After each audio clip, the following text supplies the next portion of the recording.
Dagdag na problema pa sa mainit na panahon ang pinangangambahang krisis sa kuryente at sa tubig. Nasa frontline na balitang yan, Shaila Francisco.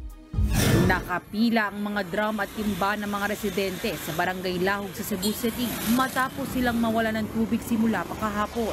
Paliwanag ng Metropolitan Cebu Water District, bumagsak ang natatanggap nilang tubig mula sa kanilang supplier. Ang epekto noon, maraming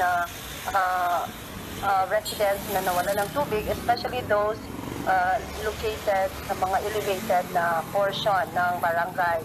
Kaya ang pansamantala nilang solusyon, pagpapadala ng mga water truck para magrasyon.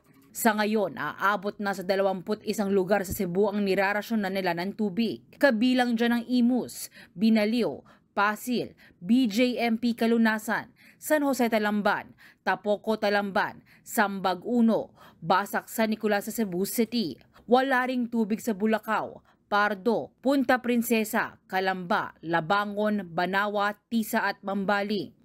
Pati na rin sa Look, Mandaue Public Market Area at Subang Daku sa Mandaue.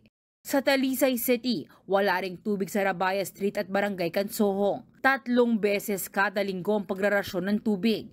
3 deep well na rin ang kinumisyon ng MCWD sa Barangay Guadalupe para makapagbigay ng nasa 2,000 hanggang 3,000 cubic meters ng tubig kada araw. Sa ngayon, mga deep well ng MCWD na lang kanilang pangunahing source ng tubig dahil halos natutuyo na raw ang surface water sources nito kabilang na ang Buhisan Dam.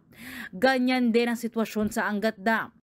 Sa latest monitoring ng Pag-asa kanina, nasa 188.45 meters na lang ang level ng tubig nito.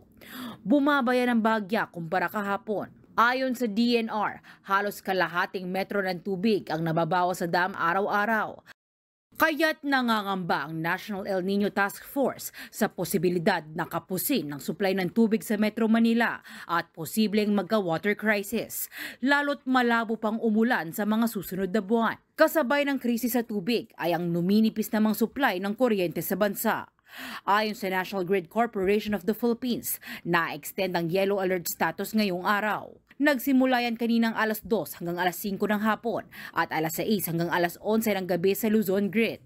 Habang sa Visayas Grid, alauna hanggang alas 4 ng hapon at alas 6 hanggang alas 8 ng gabi. Pagtitiyak ng Department of Energy, hindi magba-brown out pero mainam kung magtitipid sa kuryente. Nagbabalita mula sa Frontline, Shaila Francisco, News 5. Mga kapatid, Ed Lingaw po, maging maalam at may pakialam sa mga napapanahong balita sa ating bansa. Para sa mas malalimang pagtalakay at paghimay sa mga issue at headlines, tumutok lamang at pag-subscribe sa social media pages ng News 5.